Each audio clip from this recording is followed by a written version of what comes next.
God, baby, you're really good. Every time I think it won't get any better, and every time it happens. Bobby reached out and touched her breast. His touch caused a slight trembling in her. "Hey, Lulu, aren't I better than Marty?" he asked. She didn't even hesitate. "Much better," she said.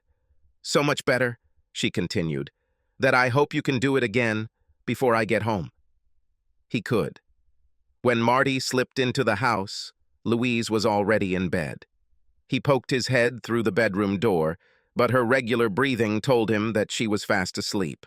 He returned to the kitchen and sat down at the dining table. "So, what now?" he asked himself rhetorically. He knew he should go to bed himself, but he was still too wound up from his night's work at the printing plant to sleep. He thought about waking Louise up and seeing if he couldn't love her a little, but quickly dismissed the thought. She will be very angry if he wakes her up. Damn it! Working the evening shift from 4 to midnight is just ruining my life. When Bobby offered the job a month ago, the idea seemed so tempting. Marty wanted to do something with the house, but money was always tight, in no small part because Louise spent money like it grew on trees. Marty was just worrying about a situation at work when Bobby suddenly suggested, "You should think about moving to the second shift. Differentiated shift pay will be very useful for the two of you." Marty was pleasantly surprised to find that Louise didn't mind when he brought it up, so he volunteered to change jobs, and the jump in his first week's pay made Marty feel pretty smart. For the same number of hours a week, with only minor inconveniences, he now received a good increase in salary. But the minor inconvenience soon became more serious than Marty had anticipated. Firstly, it was difficult for him to get used to the new sleep pattern. All his life, Marty had been accustomed to coming home from work or college and relaxing for hours before going to bed. Now, returning home after midnight, he found it almost impossible to go straight to bed. Soon, he became an owl. Marty also discovered that the new schedule significantly reduced the time he could spend with his wife. By the time he woke up on weekdays, she was long gone to work as an assistant at a retirement center. Consequently, the only chance they had to spend time together was on weekends. One of the main results was that the new working hours significantly reduced his personal life. To top it all off, rather than increasing Louise's libido, the lack of activity for a week seemed to decrease her appetite when they spent time together. On Saturday nights, Marty found himself having to suck up and coax her into some fun between the sheets. Finally, to top it all off, Marty discovered that most of the raise he had sacrificed so much for was not actually being saved between the two of them. For Louise, the money in their joint checking account was something to be spent, and she seemed to fill even more of her time with shopping. To make matters worse, Marty was hesitant to sit down and talk to Louise about her shopping habits. The only chance he had for such a conversation was on the weekend, when he hoped to sleep with her. There's nothing like a lecture on overspending on your wife to kill any chance of late-night passion. Marty hoped to invest the extra income in their old Victorian house with a beautiful large yard. They were able to buy it because the widow who previously owned it had allowed the house to fall into serious disrepair. Marty and Louise stretched their budget to buy an old house, and Marty spent most of his free time renovating it. He was very proud of what he had achieved, but he had even bigger plans for the renovation. Tonight, as he sat in the dark living room, those dreams seemed more distant than ever. "I don't know how much longer I can take this," Marty groaned. It took him an hour before he was relaxed enough to slip into bed next to his sleeping wife. When he woke up, it was already mid-morning. Having had breakfast quickly, he put on some old clothes and went out to mow the lawn. Pushing the old lawnmower around the property in the Georgia heat had taken him a couple of hours and a lot of sweat, and he was heartbroken that they didn't have the money to buy a rideable lawnmower. On his way to work that day, Marty stopped at the gas station convenience store near the printing plant to fill up the tank of his SUV. While waiting at the counter to pay for gas, he noticed a Georgia lottery sign. "Add a couple of lottery tickets, Millie," he said to the elderly store owner. "Luck has been in my debt for a long time." "You're just in time, dear. The draw is tomorrow. I hope you win." She smiled at him. giving him his change and 2 tickets. He put them in his wallet and forgot. The evening shift was hard. Usually, the large Heidelberg press worked on its own. But the evening schedule required several short passes of the press, each of which required Marty to clean the rollers, attach 4 new color plates, and then carefully monitor the rolling until all 4 were printed. One of the passes required a 5th color, which made setting up and printing much more labor-intensive.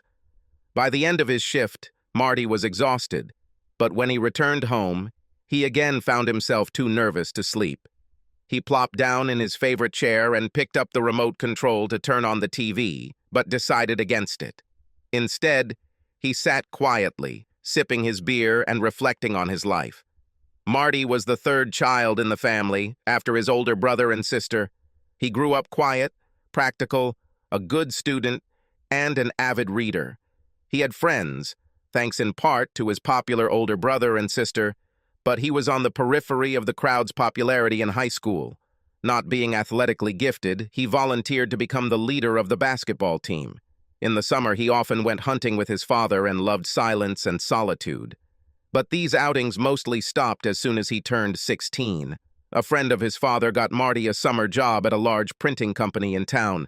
As a result, Marty strengthened his lean frame by moving large pallets of paper from the loading dock to corresponding presses throughout the sprawling facility.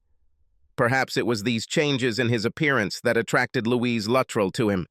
She was one of the most beautiful girls in the popular crowd and was dating some of the players on the football team. But something about Marty attracted her, and they began dating during their senior year and soon became a permanent couple. After graduating from high school, Marty planned to attend a local community college. But in his senior year, his father, a carpenter, fell through the ceiling at work and became permanently disabled. A blue-collar worker's wages and his mother's job at a discount store allowed the family to survive. But college was no longer an option for their youngest son. Marty swallowed his disappointment and went looking for work. Fortunately, during the summer, he made a good impression on the management of the printing house, and he managed to get a job as an apprentice printer. Louise went to local college, but she and Marty continued to live together. They married in a low-key ceremony, as she received her associate's bachelor's degree. By then, Marty had saved enough money to put a down payment on a house that needed renovation, and the 2 of them began married life in their own home. They agreed that the children would wait until they were able to get back on their feet financially. They had beautiful dreams, but over the next few years, those dreams seemed to fade like a photograph left in the sun, washed away by the bills they had to pay, the housework and the daily routine that life imposed. Where did all this go? Marty asked himself. And more importantly, what can we do to get him back? Awakening from his reverie, Marty tiptoed into the bedroom, undressed and slid under the covers. Even in his sleep, Louise seemed beautiful to him, and he involuntarily tensed. I can't wait for this weekend, he thought before closing his eyes. When Marty finally woke up the next morning, he was shocked to find that it was almost 10 in the morning and Louise had left for work without disturbing him. Today he planned to finish installing drywall in one of the rooms they weren't using. So he quickly made himself breakfast and then got out the mounting tape and putty. He had already attached large sheets of drywall with the help of his friend Terry Cummings, and now he had to putty and seal the seams. By the time everything was ready for sanding, it was already 2:30 in the evening, so he put down his tools and made himself a sandwich. After lunch, he made dinner to take to work and then jumped into the shower. By this time, it was time to go to work. Luckily, the evening shift was quite normal, so by midnight, Marty wasn't too tired or stressed. However, when he returned home, he was not yet ready to go to bed and turned on the TV quietly so as not to wake Louise. He was just leaning back in his chair when the Georgia lottery game appeared on the screen. A pretty woman stood in front of a $10 million banner reading out the winning numbers displayed on the screen below her. Marty lazily pulled the tickets out of his wallet to compare them, and his breath caught in his throat. He quickly grabbed a pencil and scribbled down the numbers on the screen, then compared them again to the ticket he held in his hand. They completely matched. He jumped out of his chair and ran into the bedroom. "We won, Louise! We won!" he shouted, shaking her vigorously. "Leave me alone, Marty," she muttered. "I want to sleep." "No, no, you have to wake up," Marty insisted. "We won the lottery." "Yes, and I am the Queen of England," she said. "Now let me sleep before I get angry." "Baby," Marty shouted. "I'm not kidding, we won the lottery. We are millionaires. Look at the ticket." Louise tried to sit up and looked suspiciously at her husband jumping near the bed. "Let me see," she said, and took the winning ticket from his hands. She went to their home computer and connected to the lottery website. Seeing the winning number and comparing it with the ticket in her hand, she jumped up and shouted, "Oh my God, Marty, we just won 10 million. They hugged each other and started dancing around the room until they lost their balance and fell onto the bed. The couple began to kiss out of happiness, which quickly grew into passion. Marty grabbed his wife's nightgown and tore it off in a hurry. "It was my good nightgown," Louise screamed, but Marty just laughed.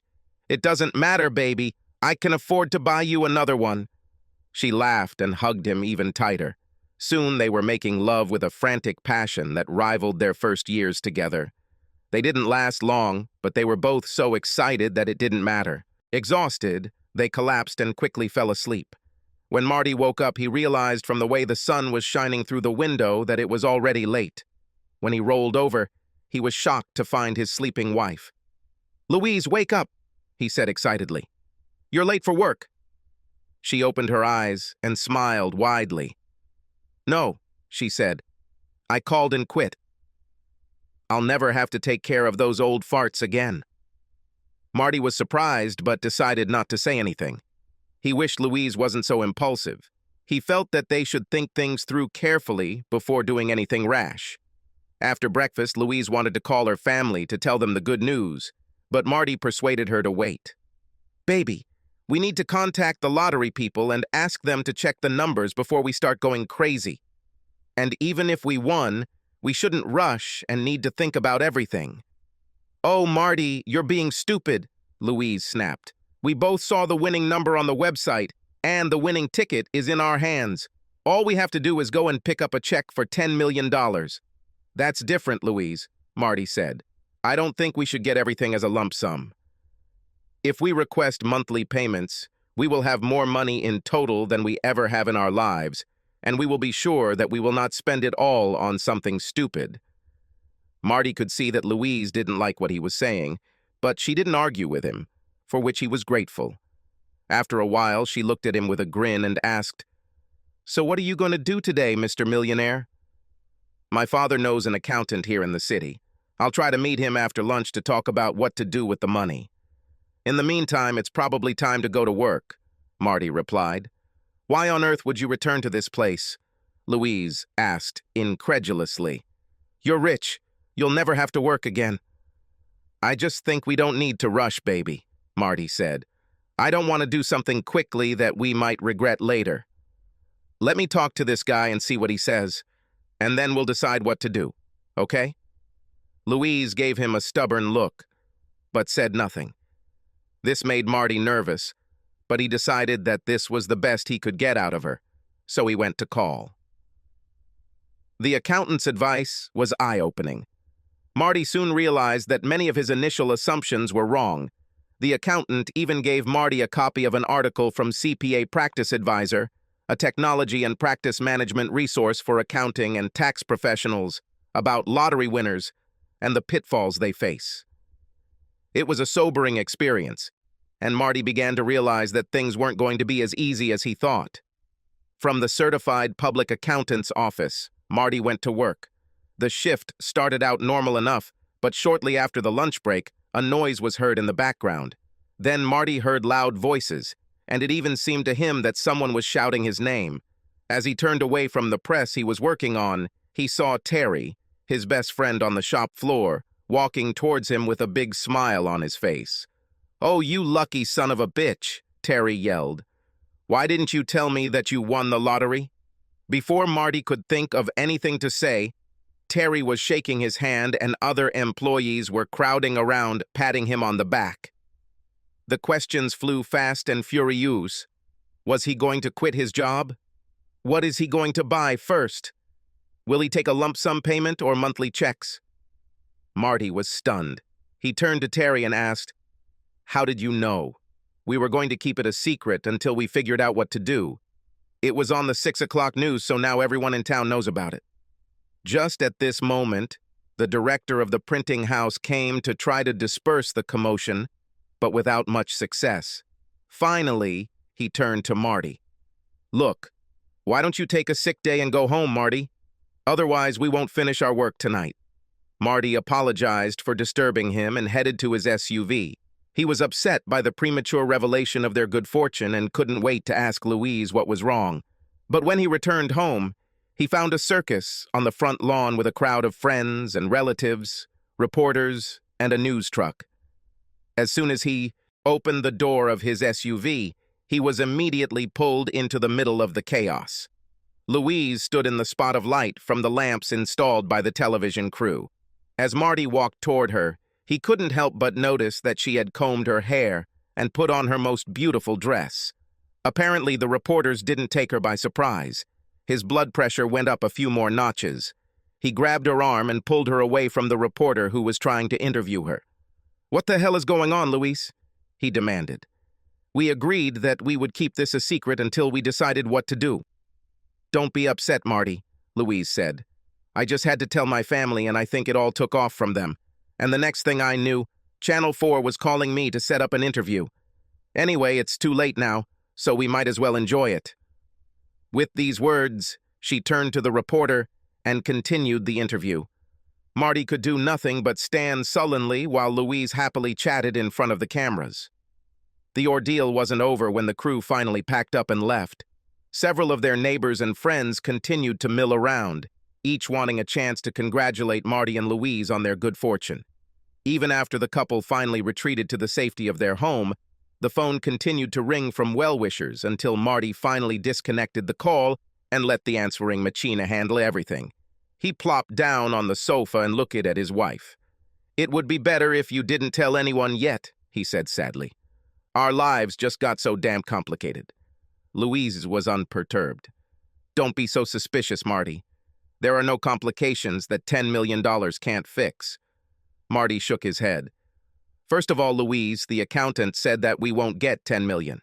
Uncle Sam and the state of Georgia will have their share before we see a penny. And secondly, if you take all the money at once, they will give you only part of the total amount. I think we would be much better off taking the money in installments rather than all at once. This way, we will get more. And besides, many winners have gotten into trouble trying to handle so much money." Louise shook her head irritably. "Well, now you're acting stupid, Marty. There are a lot of things I want to do, and now we finally have the money to do them. There is no reason to turn off the tap when we have a full lake to draw from." Marty just shook his head. "We'll talk about this again when everything calms down a little," he said, and went to open a can of beer. Over the next few days, the frenzy over the news began to subside, but Marty and Louise continued to be besieged by visitors and guests. They also began receiving offers from luxury car dealers and high-end real estate brokers, each hoping to make a big sale to the new millionaires in the area.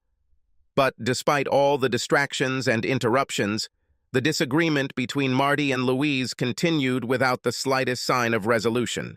How to handle money became such a bone of contention between them that by the end of the weekend, Marty was happy to be back at work.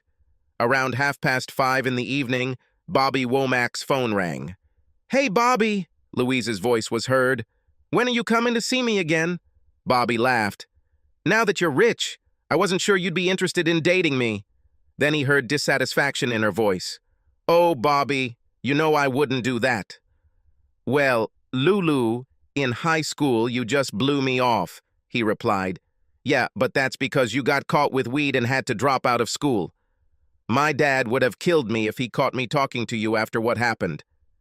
Bobby just laughed.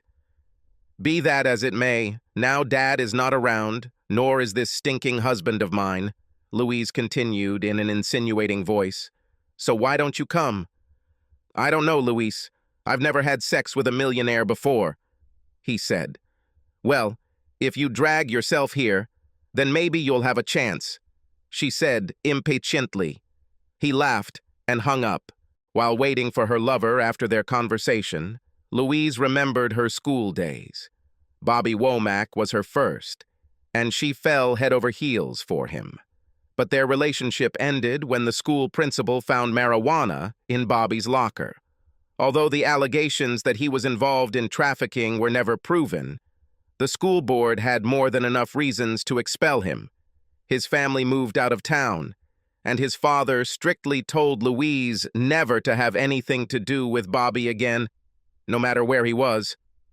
Her heart was broken, of course, but over time she became drawn to the quiet young man who seemed so thoughtful and understanding.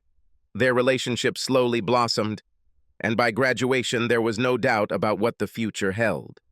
Even when Marty had to drop out of college due to his father's injury, Louise remained devoted to him, and they finally tied the knot when she received her associate's degree. And then, Louise recalled, one day Marty came home from work and said that his old classmate Bobby Womack had returned to town and was now working in the same printing house. Louise said nothing then, but at the mention of his name, her heart sank. Later that year, at a company picnic, she decided to rekindle her relationship with her ex-boyfriend. They found it difficult to see each other until Bobby suggested that Marty move to the second shift. Since then, Louise regularly spent time with him. God, how I needed this, Louise gasped 2 hours later, rolling off Bobby and lying next to him on the bed. What's the matter, Lulu? Is your hubby not doing his duty? Bobby teased. No, he doesn't, she objected hotly. And besides, he takes lottery money very seriously. He wants us to take the money over 26 years, not all at once. He's such a bore. Bobby turned and looked at her shrewdly. You know, Lulu, it shouldn't be like this. I know a way you could get a whole bunch of this money just for yourself. You don't even have to fool Marty to spend it. Louise turned and looked at him expectantly. Really? Let's listen, she said. When Marty returned to work at the print shop on Monday evening, everything seemed to have calmed down. Several of his friends came over to pat him on the back, while others expressed surprise that he didn't immediately quit his job. Marty tried his best to take it all in stride, but he noticed that every time he came here, the conversations in the background seemed to fade away. He had never wanted to be the center of attention, and now that he was in this position, he found that he didn't like it. The next 2 days continued in the same vein. The only real difference Marty saw was that some of the looks he got were no longer smiling. Some men even looked at him with open indignation. What does all of this mean? Marty was surprised. I never did anything to them. Nevertheless, he felt uneasy. By Friday evening before the lunch break, everything seemed to be back to normal. Marty was having lunch with Terry when he saw the shift supervisor approaching him, accompanied by a stranger in a suit and tie. Marty looked up curiously as the manager approached him. Sorry to interrupt your dinner, Marty, but this guy said he needs to talk to you urgently. The stranger stepped forward and asked, Are you Martin Goodpasture? When Marty acknowledged this fact, the man thrust an envelope into his hands and said, You have been served. As Marty looked at him in confusion, the guy turned on his heel and walked away. Marty turned to Terry and asked, What do you mean, you were served? Terry shook his head in confusion, but the shift manager turned and motioned to the other men crowded around. Now, guys, get back to work. Then, as the rest of the workers reluctantly left, he turned to the 2 men sitting at the table. Marty, I believe if you look at these papers, you will see that your wife has filed for divorce. The same thing happened when my wife left me. Divorce? Marty gasped in shock. This can't be. Terry took the envelope from Marty and began to examine its contents. I'm not a lawyer, he told his friend, but I think he's right. It says that this is a petition for divorce. Marty looked at Terry incredulously. There's some kind of mistake here. Then he turned to the shift supervisor. I need to go home and talk to Louise. I have to get everything straightened out right now. The manager looked at him sadly. Come on, Marty. Just don't do anything crazy, you hear? As he drove home from the printing shop, Marty's thoughts were in turmoil. They became even more excited when he spotted Bobby Womack's red SUV parked in the driveway. Marty pulled up behind the big red Dodge Ram and rushed to the front door of his house. To his horror, the key did not fit the lock of the front door. After several unsuccessful attempts, he began banging on the door. "Louise! Louise! Let me in!" he shouted, but there was no answer. Suddenly his cell phone rang, and when he picked up the receiver, he heard his wife's voice. "Marty, stop knocking on the door. What are you trying to do? Disturb the neighbors?" "There's something wrong with the lock, Louise. It won't open." "It won't open," she said calmly, "because I changed all the locks after you left for work." "Why did you do this, Louise?" Marty asked. "I know they brought papers to you at work, Marty. You know very well that we are getting a divorce, and I don't want you to come to this house anymore." "But this is my house," Marty shouted angrily. "I live here. You can't lock yourself away from me in my own house." "Well, I can, and I've already done it," she answered quickly. "But my lawyer says that the court should decide who gets the house." Marty began to curse, pacing back and forth. When he noticed the SUV again, he asked angrily, "What's Bobby Womack doing here?"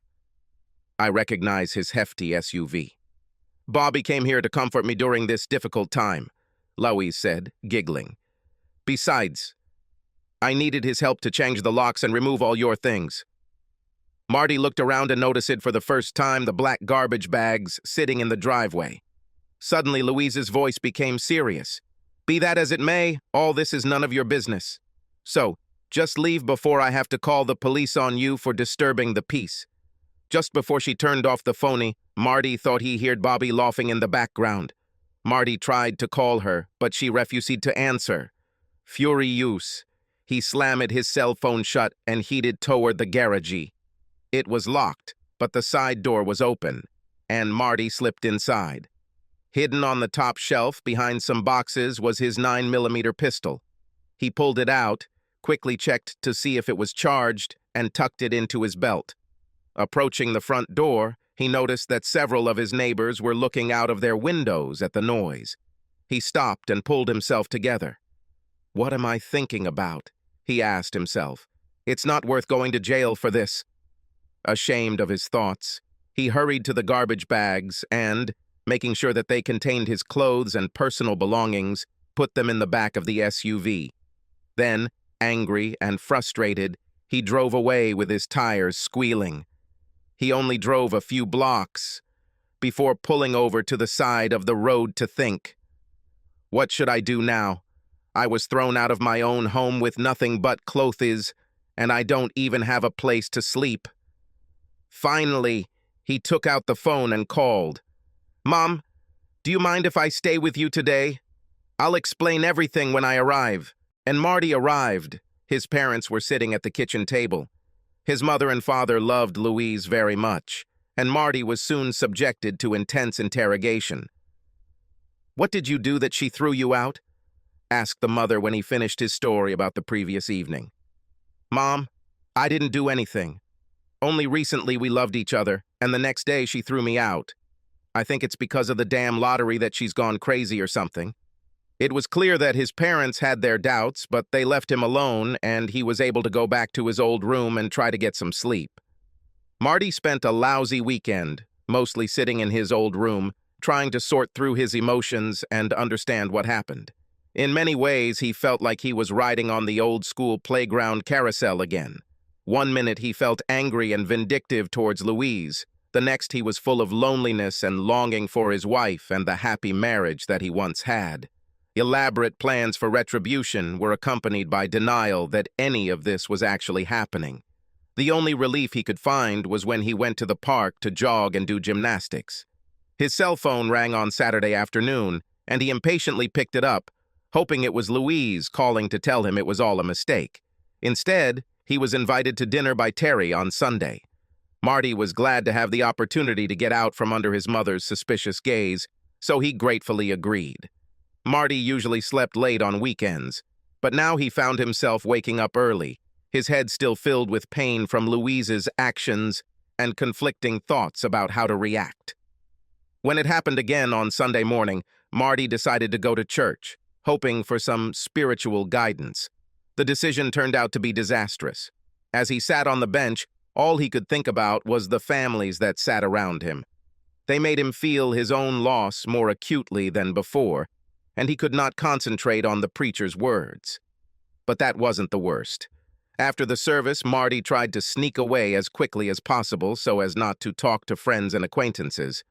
But he was stopped by the crowd of parishioners outside, and suddenly he saw Louise's parents, the Luttrells, heading towards him.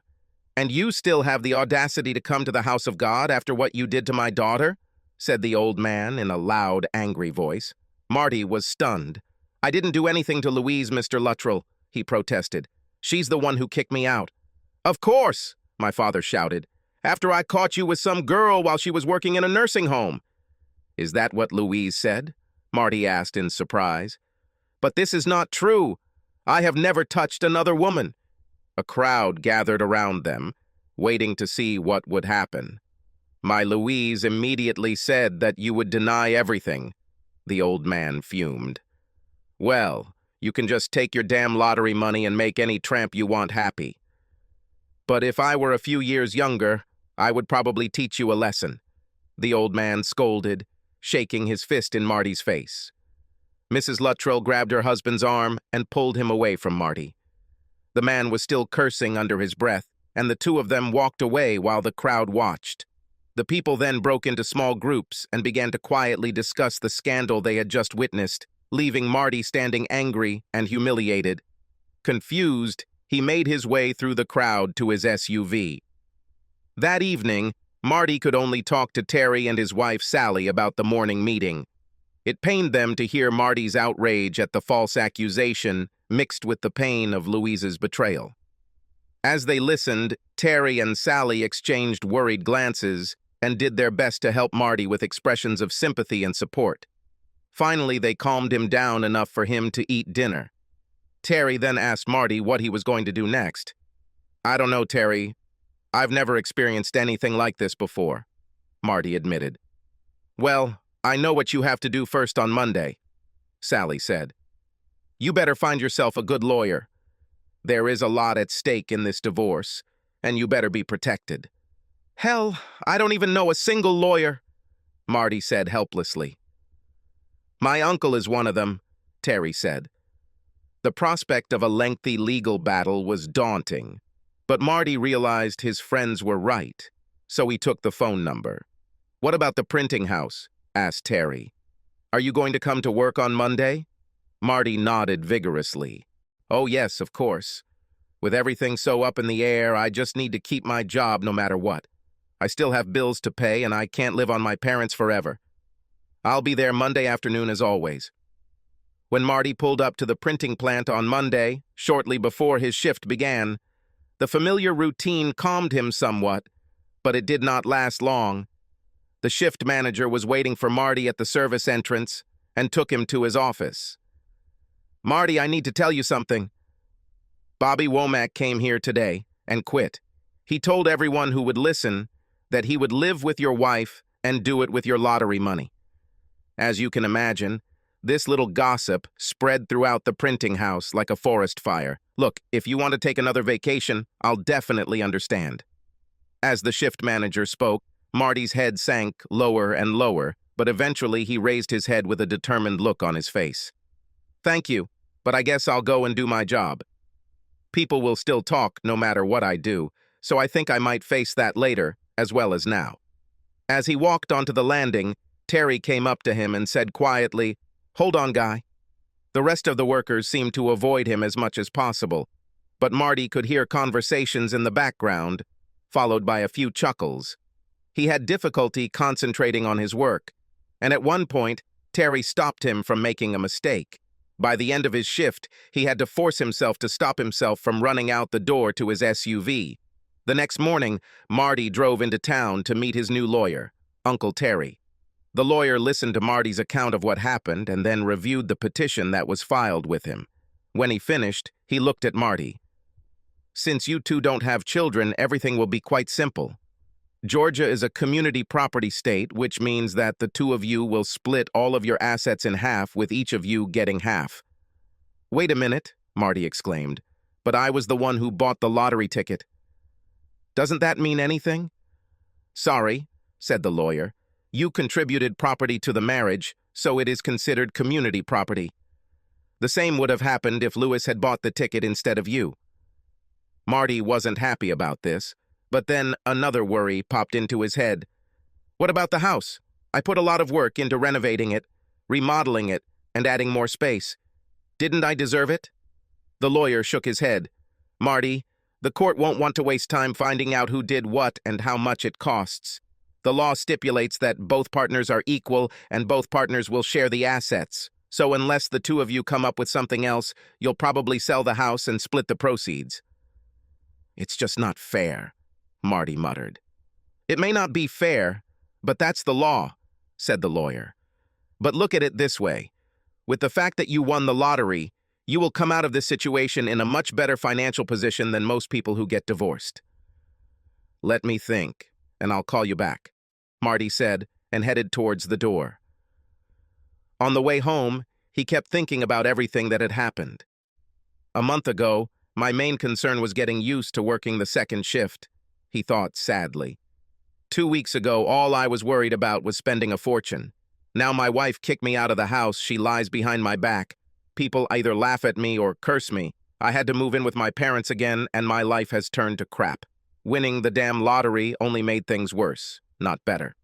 Over the next 2 weeks, Marty became a recluse. He went to work every evening, but kept to himself. During the day, he spent most of his time doing chores around his parents' house to help them. Unable to work in his own home, he devoted the rest of his time to daily training. All this time he thought about what happened and gradually began to formulate a plan on how to get his life back. The next time he saw Terry and Sally, Marty told them what he had learned from the lawyer and what he had decided to do. Terry was shocked. Are you sure this is what you want, boy? I've thought a lot, Terry, and this is right for me, Marty said with conviction. Okay, buddy, if that's what you want, I'll support you, but a lot of people will think you're crazy, Terry said. Maybe they're right, Marty smiled wryly. The following Friday, Marty and his lawyer went to a meeting at Louise's lawyer's office to discuss the property matter. Marty wasn't surprised to see Bobby Womack. After everyone was seated, Louise's lawyer began to discuss an equal division of the family property, but Marty stopped him. This is not the way I want to do it, he said firmly. Before he could continue, his lawyer spoke up. I would like to put it on record that I warned my client that what he was about to propose was not in his best interests, but he chose to ignore my advice. The lawyer leaned back in his chair and crossed his arms over his chest as a sign of irritation. Marty took the prepared document and leaned forward. I'm offering a deal, Louise. I'll give you a lottery ticket. You'll get all the money, all the damn money. All I want in return is my home back and to make you admit what you did. All this is written down on this paper. He slid the copy across the table. Louise began to protest, but Bobby grabbed her hand and whispered something insistently. Her lawyer was clearly taken by surprise by Marty's proposal. After some confusion, he asked for a few minutes to speak with his client in private, and all three left the room. Uncle Terry leaned towards Marty. I still want you to change your mind. There is no need to give up all your winnings. Heck, you could buy out Louise's share of the house and you'd still have a ton of money left over. Marty shook his head stubbornly. I've thought about this a lot, and this is what I want to do. In another conference room, Louise objected loudly.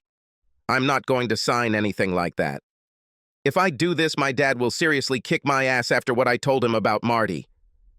Before the lawyer could speak, Bobby grabbed her hand. What's the difference, Lulu? Bobby began ingratiatingly. Who cares what your dad or anyone else thinks? You and I will still leave this city. Besides, sooner or later everyone will find out what happened. The important thing is that if you agree, we will get all the money, and not just half, to spend it the way we want. Louise calmed down, but not completely. Well, what about the house? You said I'd get half of him, and now he's trying to sneak out. Bobby spoke quickly. Baby, can't you see? It is even better.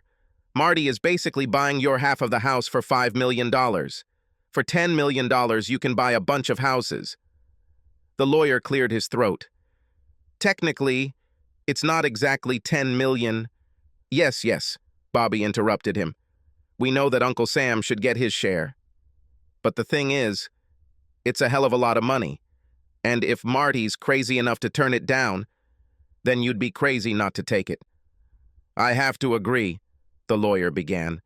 This is a much better outcome than anything you could get in court. Forcing the sale of your home in its current unfinished state will get you almost nothing compared to receiving the rest of your lottery winnings. As for the recognition of extramarital activities from a legal point of view, this does not matter. We have a no-fault state. In such a case, the court does not care who did what to whom. Luis's face brightened. Well, if it means nothing and we get the full $10 million out of the deal, then I guess my only question is, where do I sign? The three returned to the main conference room, and Luis ostentatiously signed the agreement prepared by Marty's lawyer. When Marty received his copy back, he asked, Okay, when can I get my house back? Luis looked at Bobby, who nodded. On Monday, we will go to the lottery office and pick up the money. We're moving the next day, so you'll receive the key in the evening. As Bobby and Louise stood up to leave the room, Bobby leaned over and slapped Louise's palm. We hit the jackpot, Lulu, he gloated. He then looked back at Marty and grabbed Louise's ass. Returning to his parents' house, Marty went in search of his mother. Finding his parents sitting in front of the TV, he walked over and handed her a copy of the agreement Louise had just signed. Do you want to know why Louise left me? Come on, read this. And he pointed to the appropriate section. It says in clear English that she left me because she had sex with Bobby Womack behind my back. It was her idea. I didn't do anything to give her a reason to leave. Having finished reading, his mother looked guiltily at her son. I'm sorry I doubted you, son. Who would have thought that Luis would behave like this? Meanwhile, his father was reading the contract and suddenly exclaimed, Are you crazy, Marty? It says here that you gave Louise all $10 million. Why the hell are you doing this? Dad, you always said that there is nothing more important than a good name. Well, now, my good name is back. The old man looked at him strangely. That's a damn high price, son. It's worth it, Dad, Marty said firmly. To the last penny.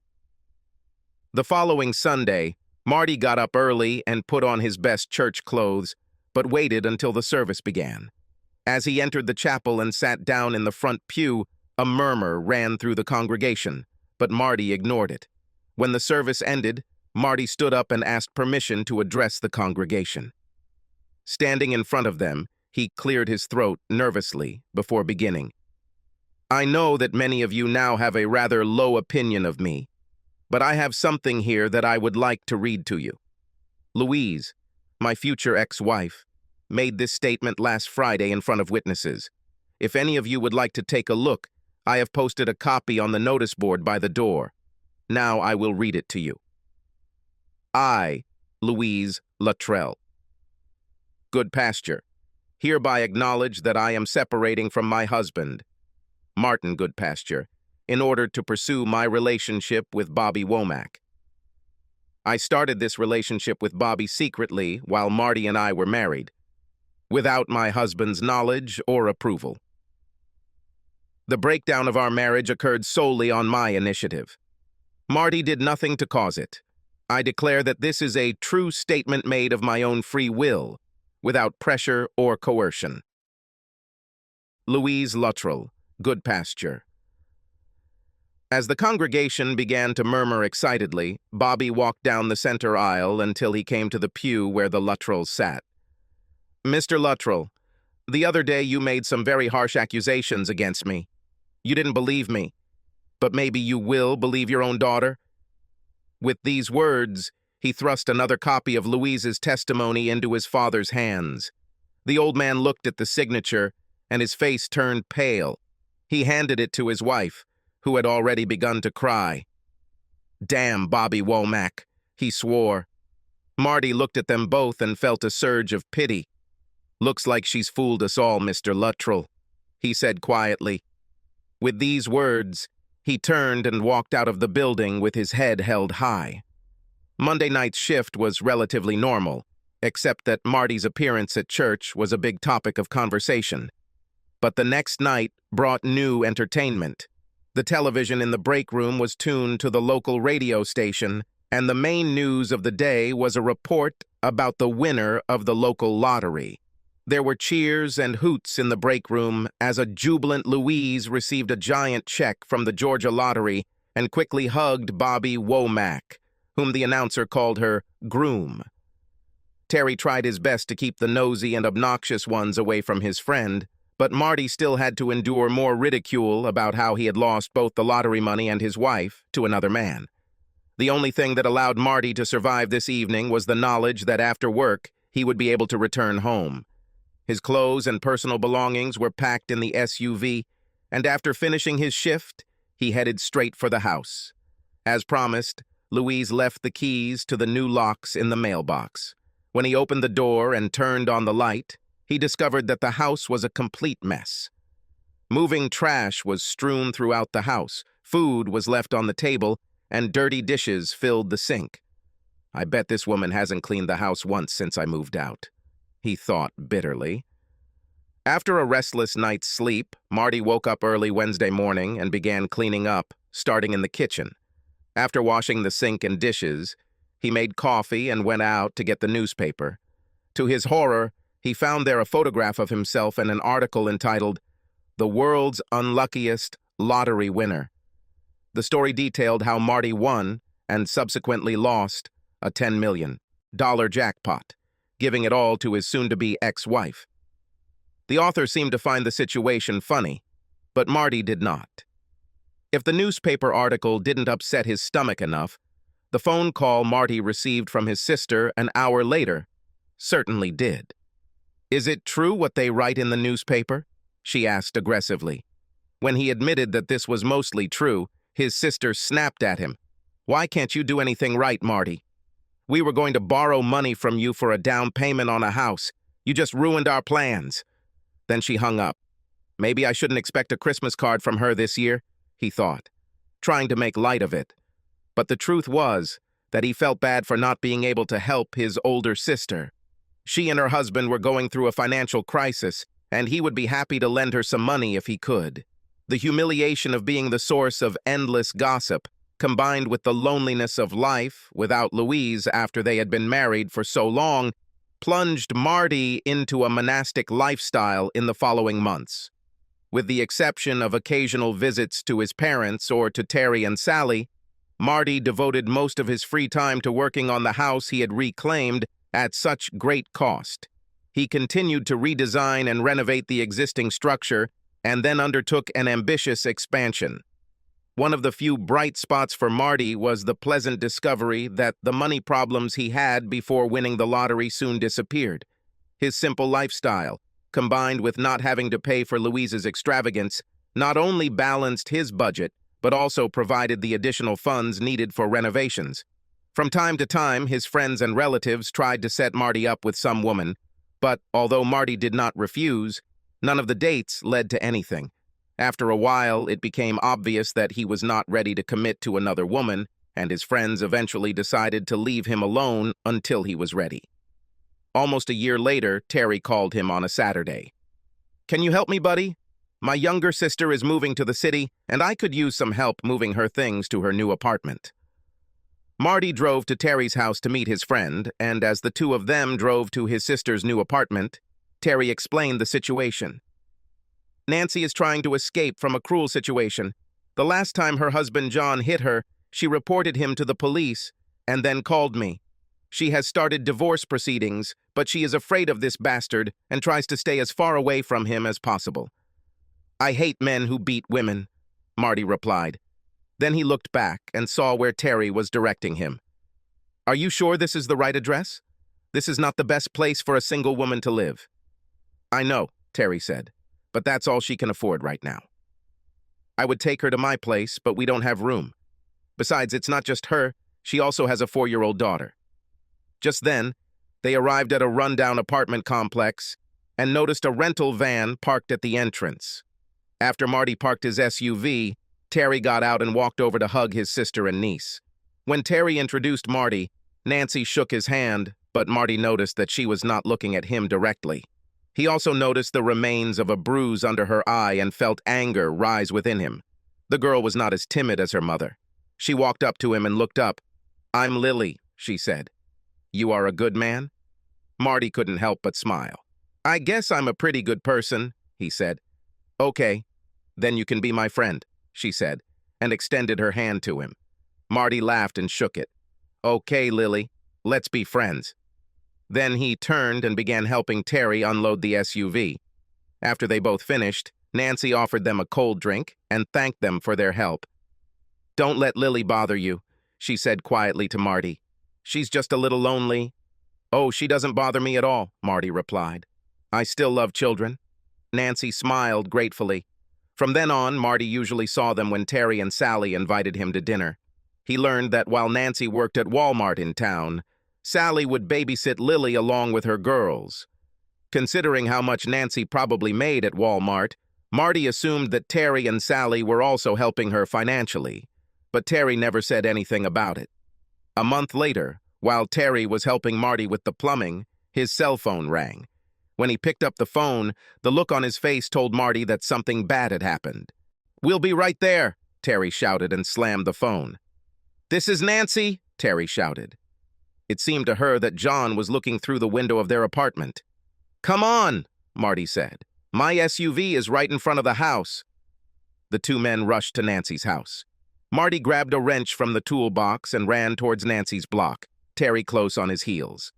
They saw a tall man angrily pounding on the door, and Marty shouted, "Hey you, get out of here!" Seeing Marty and Terry running towards him, the man quickly ducked around the corner of the building and disappeared. While Terry went to see if he had left, Marty knocked on Nancy's door. "Nancy, it's me, Marty. He is no longer there. Open up."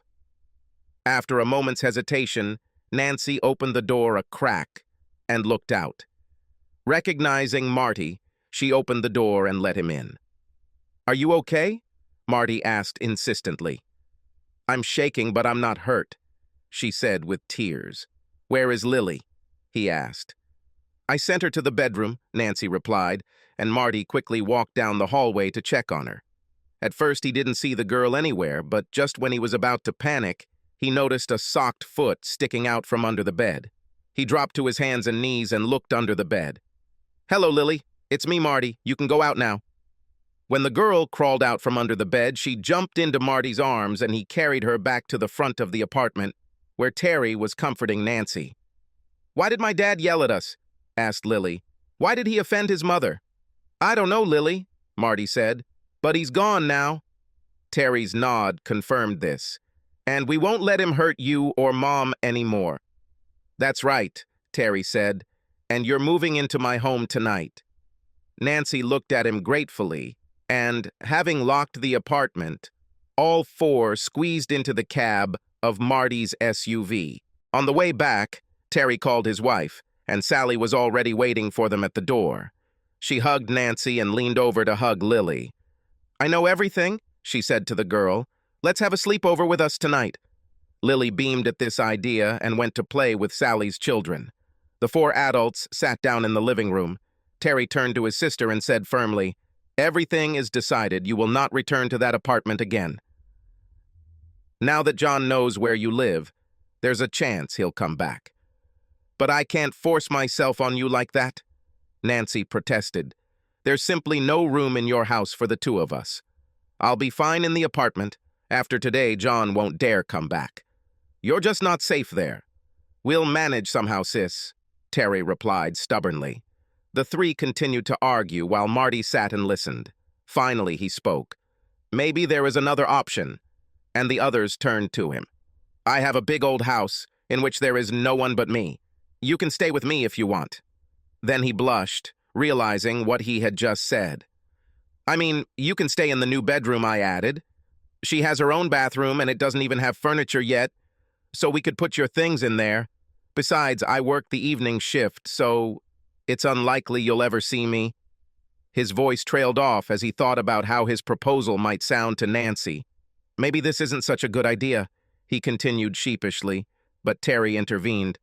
"No, that's a great idea, if you don't mind, Marty." He turned to his sister. "Listen, Marty has been my best friend for a long time, and Sally and I both vouch for him. John doesn't know where to look for you, so you'll be safe there. At least this will give us time to come up with something else for the long haul." Nancy was hesitant, not wanting to intrude, but Sally and Terry convinced her, and Terry and Marty left in Marty's SUV to begin moving Nancy's meager belongings to Marty's house. When they finished, Sally brought Nancy and Lily over so they could tour the house. Nancy was grateful, but Lily was not impressed. "Well, where is your swing?" she asked, looking out the back window. Marty smiled. "I don't have them, Lily, but there is a park nearby, and your mother can take you there to play." "Well, then, I think everything is in order," said the girl, and the issue was resolved. The first few days of the new arrangement were a bit awkward as Marty and Nancy tried to stay out of each other's way as much as possible. During the week, this was no problem since Nancy worked during the day and Marty left for work before she returned. But weekends are a completely different matter. On Saturday morning, Marty woke up to the smell of cooking coming from the kitchen. After showering and dressing, he discovered that Nancy and Lily had prepared a large breakfast of bacon and eggs. "That's great, but you shouldn't have worried so much," Marty said gratefully to Nancy, sipping his coffee. "You were so kind to me and Lily, so it was the least I could do." Nancy smiled. Lily looked at him over her plate. "You snore," she said, and her mother gasped. Marty just laughed. "You're right, Lily, it's so—" He fell silent, and his face darkened.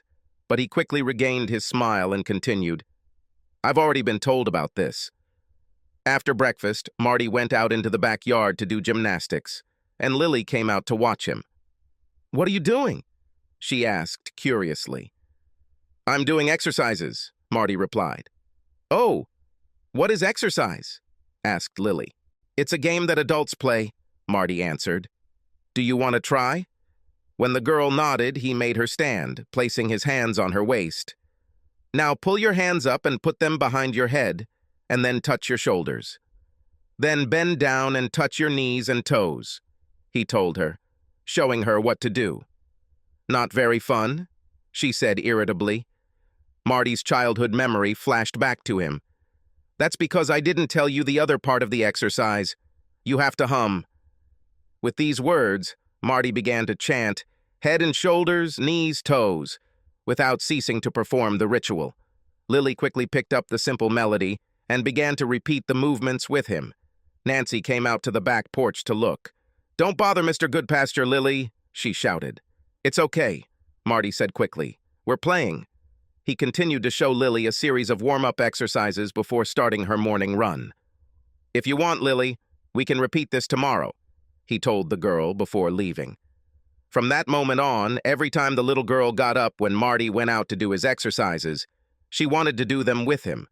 She couldn't do all the exercises or do them as long as Marty, but she loved playing head and shoulders, as she called it, with him. At first, Nancy just watched them to make sure Lily wasn't causing problems, but after a while she also started doing gymnastics.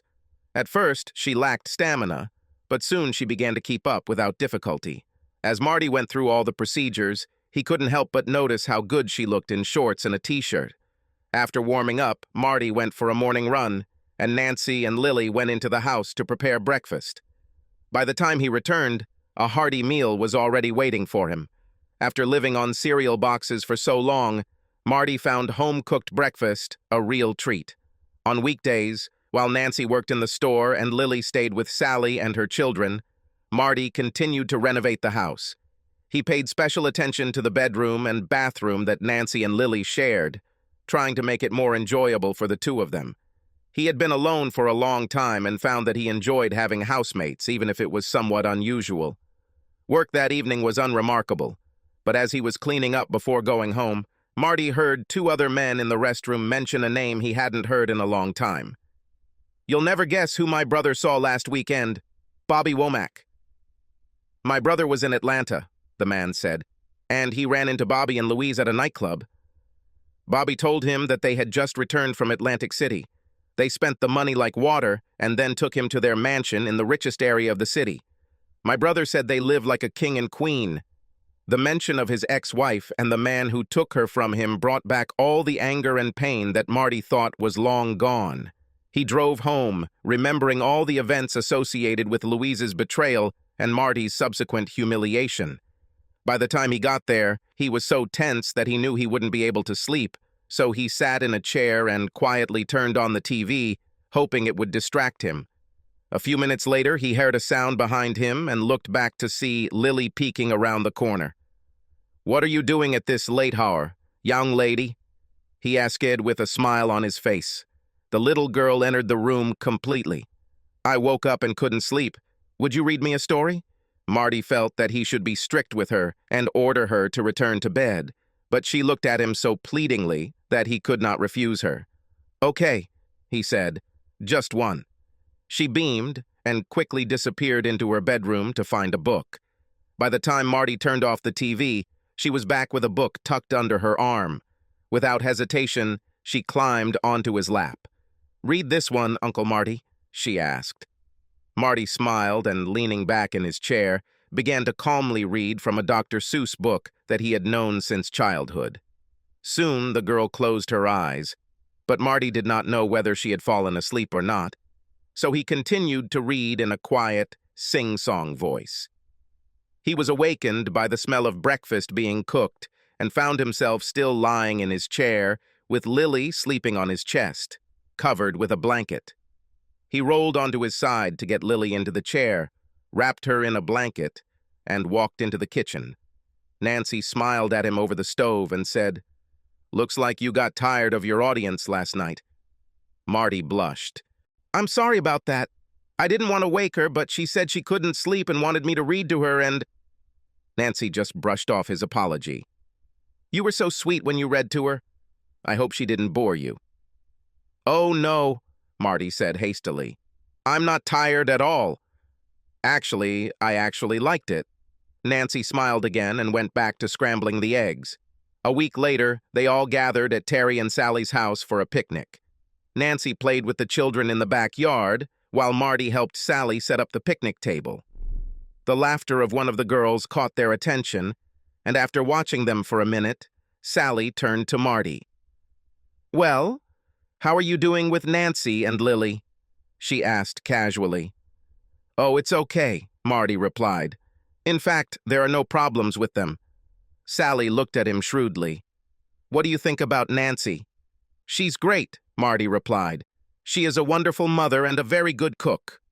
"Have you ever thought about inviting her somewhere?" Sally insisted. "You mean on a date?"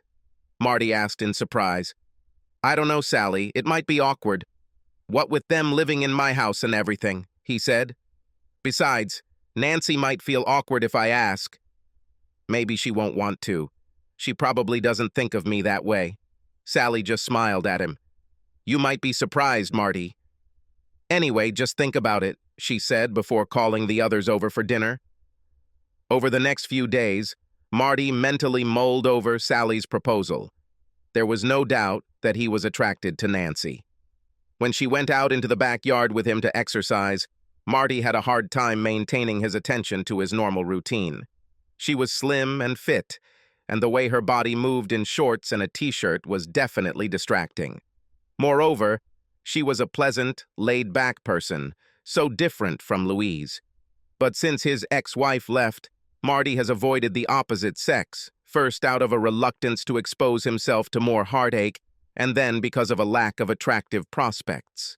Now, although he was certainly attracted to Nancy, he was worried that any attempt to change their relationship might affect it if it didn't work out. He was used to having family in the house, and he didn't want to leave her if Nancy became uncomfortable. If she felt she had to leave, he would miss Lily too. All in all, it was a big step, and Marty was hesitant to break the status quo.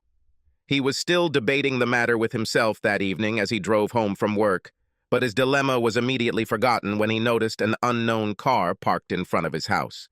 His anxiety turned to fear when he saw that the car was parked on the side of the road at an angle, as if the driver was in a hurry.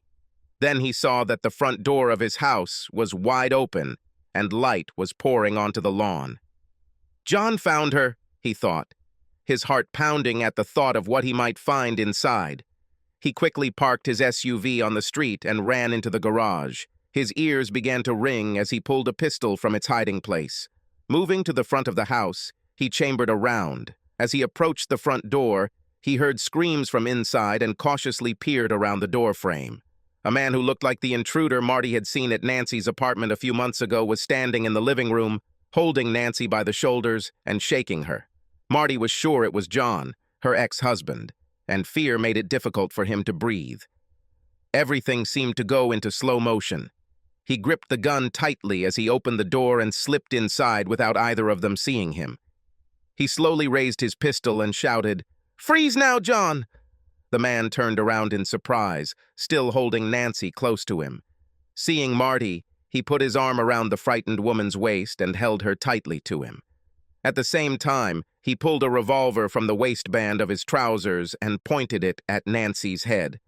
"Don't come closer," he warned. All three froze for a long moment. Suddenly, Lily appeared from the back hallway. "Mother!" she screamed and rushed to her mother, but Marty grabbed her hand and pulled her back before she could get to them. "Stay still, Lily," he ordered. The girl began to cry, and Marty noticed that the man was becoming more excited by the second. In desperation, Marty tried to find anything that could be done to resolve this standoff. He felt Lily trying to escape his embrace, and suddenly a memory popped into his head. He looked down at Lily and said in a calm voice, "Lily, since we're all awake, how about we do some exercise? Do you agree?" Lily looked at him uncertainty, but then nodded. Marty looked up and caught Nancy's eye. "Mom can do exercises too. It will be fun." John looked at Marty in complete confusion, but Marty could only focus on Nancy and beg her to understand. He thought he saw something in her gaze and prayed it was true. He turned back to Lily. "Okay, Lily, now we'll all play head and shoulders. Let's take it real slow, like always, okay?" When the girl nodded, Marty said, "Okay, Lily. Okay, Mommy, let's start. Head and shoulders," he said, drawing out his words. The girl obediently put her hands behind her head, then on her shoulders. "Knees, toes," Marty continued, and Nancy bent at the waist to touch the floor. As soon as she did, Marty fired at the attacker, hitting him in the upper chest. The man chuckled and backed away, allowing Nancy to slide to the floor. Nancy and Lily screamed when they heard the sound, and Marty's second bullet flew up and to the left. The man began to raise the revolver, but Marty's third shot hit him in the forehead, knocking him to the floor. Nancy ran to Lily and hugged her tightly, while Marty rushed to the lifeless body and knocked the gun out of his hand. Then he grabbed his cell phone and dialed 911. When he finished with the police dispatcher, he called Terry. "Get here quickly, buddy. John was here," he said.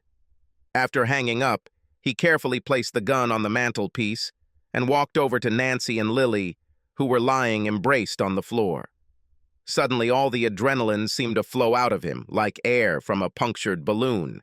He collapsed on the floor and cried, clutching them both in his arms. "I thought I lost you," he sobbed over and over again. That's how the police found them when they came through the door. The detectives' questions didn't take long, but Marty refused to let go of Nancy and Lily the entire time, and they clung to him equally tightly. 2 years later, on a Saturday afternoon, Marty was getting ready for a barbecue. He invited Terry, Sally, and their children, and he wanted the house to look neat and clean. Although it won't be for long, he thought with a laugh. There was still at least an hour left before the meeting started, so he was startled when the doorbell rang. When he opened it, he saw a woman with platinum-bleached hair that was dark at the roots. She was wearing rather revealing clothes and high-heeled shoes, clearly expensive, but seemingly well-worn. She stood looking at him with a slight smile on her face, and it took him a minute to recognize her. "Hello, Louise," he said evenly. "I look like?" she asked with feigned modesty, and slowly pirouetted so that he could see her figure. When she turned back to him, she pretended to highlight her breasts with her hands. "How do you like them?" she asked. "I made them. Now they are a full-size 4. Marty walked out onto the porch and closed the door behind him. "What do you want, Louise?" he asked briefly. She shook her head in mock displeasure. "Is this really the right way to greet me after all these years? I thought you'd be glad to see me." "I thought you were in Atlanta," he said. "It was, but it was a long time ago. Now I'm back in the city, and of course the first thing I wanted to do was come and look at you. You've lost some weight. Looks like you're in really good shape." She smiled flirtatiously at him. "Of course, you have always been a handsome man." Her compliment went unnoticed by Marty. "I was working on the house to finish it," he said. She looked around as if seeing the house for the first time. "Wow, you did so much to this house. It looks great. Did you add anything to it? I don't remember what was there." "Listen, Louise, I don't really have time to chat. I'll have guests soon, and I need to finish getting ready." There was alarm in her voice. "Of course, Marty, of course. But the thing is, now that I'm back in town, I thought maybe you and I, could start dating again." Despite his best efforts to remain calm, Marty was clearly surprised. "What about Bobby Womack?" he asked in surprise. Louise's face distorted into a grimace. "That bastard!" she exclaimed furiously. "He stole a lot of money from me and ran away from town." She shook her head in disgust. "It took the cops 6 months to catch him in Las Vegas, and by then, all the money he stole was gone. But don't worry about him. He has a very comfortable room now in the Macon State Penitentiary." "So what happened to the rest of the 10 million? Marty asked. "Ha! It's better for you to know what it is. After the cut for taking it all in cash, and after the feds and the state took their cut, it was closer to $5 million, she said bitterly. "Maybe so, Louise, but $5 million is nothing to sneeze at," Marty insisted. Louise's gaze became distant and a slight smile appeared on her face. "Oh, things were pretty nice for a while. Bobby and I bought ourselves a mansion in Atlanta. We had fancy cars, nice clothes, and everything you could expect. You should have seen the parties we threw, Marty. We had live orchestras playing, and Dom Perignon flowed like a river. We went to Vegas all the time. There we were treated like Arab oil sheiks, and we went to all the best shows and everything. One day we chartered a plane and took 20 of our friends with us. Then the smile disappeared from her face. The fact is that when we played, most of the time we lost. And all these friends we had weren't really friends. They were just slackers. They always extended their hands for a loan, and none of them ever returned the money. They were happy to have fun with us, but when things got tough, they scattered like cockroaches when the lights were turned on." She shook her head as if trying to get rid of bad memories. "Anyway, somewhere along the way, Bobby found a wonderful investment that was going to make us a fortune. Well, another fortune. But it turned out to be a scam, and the money disappeared, just like our so-called friends. Around this time, Bobby made off with the rest of our bank account. After that, the bank took the house and our cars, and here I am. So all the money's gone? All $5 million? Marty asked. She nodded sadly. "And you came back here looking for help?" he continued. She looked at him hopefully and nodded again. "Well, you're lucky," he said. "The nursing home where you used to work is hiring. I bet you could come back." He saw the anger flash across her face, but she took a deep breath and pulled herself together. "Come on, Marty. You know that's not what I meant. Besides, you and I once had something very good. If you would just give me another chance, I know I could make amends," she said meaningfully, swaying her hips in a way that left no doubt as to what she meant. Before Marty could respond, Nancy came out the door and stood next to Marty. "Everything is okay, dear?" she asked. He hooted her, and Louise's breath caught when she saw Nancy's belly. "It was very nice of you to visit us, Louise, but my wife and I have guests and we need to get ready." With these words, he followed Nancy inside, closing the door behind him. "Who was it, honey?" asked Nancy. "Nobody special, just someone I knew before," he said dismissively. Later that day, Marty and Terry grilled steaks while their children played on the swing set in the yard, watched over by Sally and Nancy. Terry looked at his friend with admiration. "I have to admit, you were right about Louise and Bobby. I would never have believed that someone could blow $5 million, but they did it. How did you know this?" Marty nodded thoughtfully. "People who are stupid and unreliable when they are poor do not become better when they become rich. I could not imagine that everything would end differently. The only thing that surprised me was that it took them so long to derail everything." At that moment, he heard Lily's joyful cry and, raising his head, saw her playing with her mother. Nancy turned around and, seeing Marty watching them, smiled and waved. Marty waved back and smiled. His friend turned and looked at him. "You're lucky," Terry said. "Yeah," said Marty. "I think I got the big win in the lottery.